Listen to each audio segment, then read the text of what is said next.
Hello, Power fans! I'm Mathonical joining me for a deck teching series on Turbo Walls. This is going to be launched conjointly with the Pauper Players podcast, where I actually sit down and have a chat with Frucile about Turbo Walls. So if you'd like to check that out, there's going to be a link in the description below.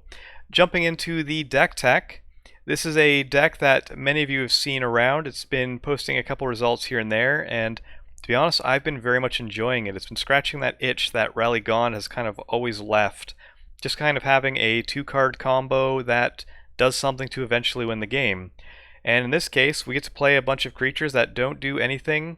They just sit there, they defend, they block, they maybe produce some mana, and somehow they eventually produce enough mana to win the game. So, the list of the creatures are Shield Sphere. This is just going to be your generic 0 mana 0/6 wall. This in this deck is a lot like Lotus Petal, and a lot of other lists may or may not play it. Personally, I still quite like it, but I am testing out different numbers of it in current iterations. But by all means, this is a great card if you just want to go fast and get underneath various other decks. In the 1-drop slot, this is actually where a lot of the core of the deck is, because we have the Saruli Caretaker, which is just an 0/3 defender that can tap for any color, as long as it taps another creature, of course. And this is one of the newer cards that actually makes this archetype make sense, because this is now a 1-drop wall that can produce any color that counts towards our wall count. Other mana producers that we have, even though they're not going to be defenders, they do really help us fix our mana and generate mana. So I'm running 3 mana dorks. I'm going to run 1 Elvish Mystic, 1 Fyndhorn Elves, and 1 Llanowar Elves. The reason for the split is just to get around things like Echoing Decay. Of course, if you want to play all 3 the same, do what you want to do. 1 Loam Dryad, which is going to tap another creature. It's basically the Saruli Caretaker, except it's not a defender. It has 1 power and 1 less toughness. And then we have Quirion Ranger, which this is actually one of the best cards in the deck. It allows us to go very explosive with all of our mana production and win sort of out of nowhere in some positions. In the 2-drop slot, we're going to have Crashing Drawbridge, which is also a fairly new iteration, or a new card for this archetype. It is an 0/4 defender, cost 2 generic, and it gives haste to all of our other creatures. This allows us to play this and then any other mana production wall, and it allows us to dodge sorcery speed removal and kind of just really combo off. It's a very fun card. We also have the Overgrown Battlement, which is going to produce 1 green for each other defender we have. Wall of Roots is just generic 0/5 that can produce 1 green for putting an -1 counter on it. So it eventually will kill itself, but it's just a really nice way of ramping out more stuff very quickly. And then we've also got a Winding Way in the 2-drop slot. This is great for finding additional cards. All of our combo pieces are creatures, so this will dig for all of them. In 3-drop, Axebane Guardian is the card we're going to combo off with most often. We want to get this down and have it either survive or give it haste, because it's going to produce X mana of any combination of colors where X is the number of defenders.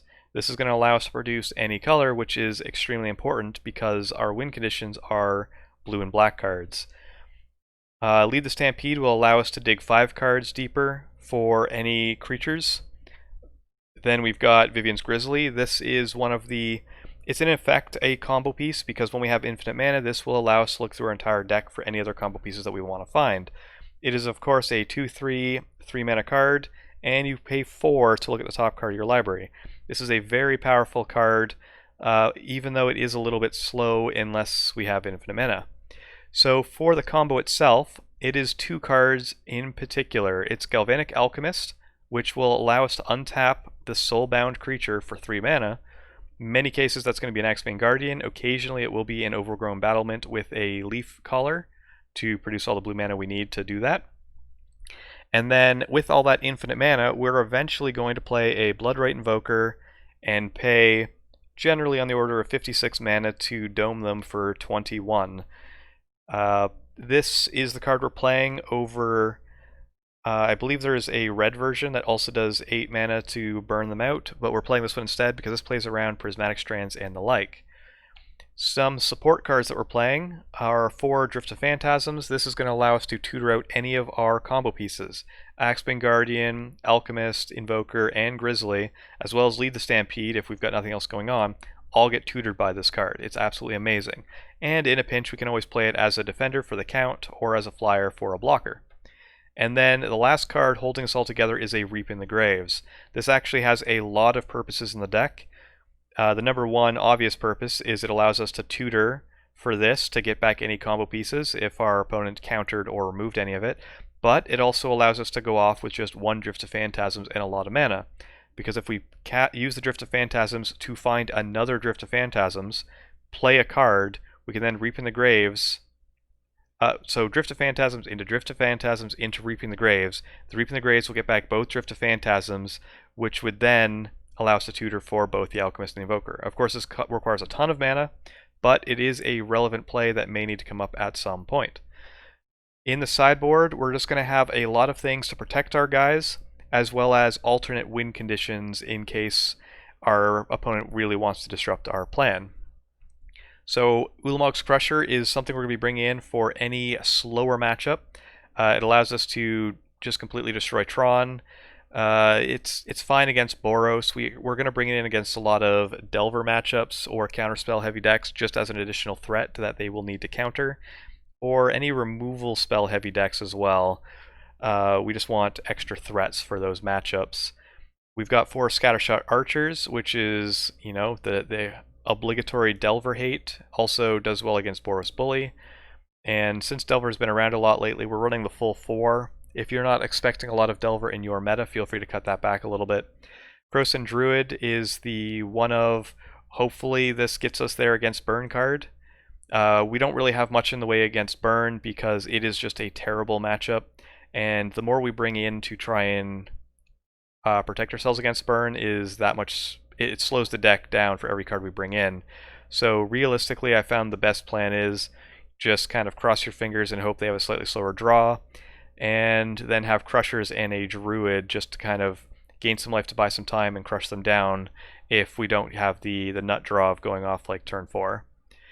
2 Gorilla Shamans is our way of dealing with Affinity. Affinity has a very problematic card in the Krark clan Shaman. So what we're going to do is bring in our own Shaman to blow up their stuff before they blow up all of our stuff. It's pretty fair. Crimson Acolyte is our protection against removal spells. It's very good against Izzet Fairies and various other red decks that want to kill our stuff. Obsidian Acolyte is the equivalent for various black decks that want to remove our stuff. And Standard Bearer is the kind of catch-all for every other matchup. We don't have dedicated stuff currently against aggro, which would be like Stompy Boggles and Elves.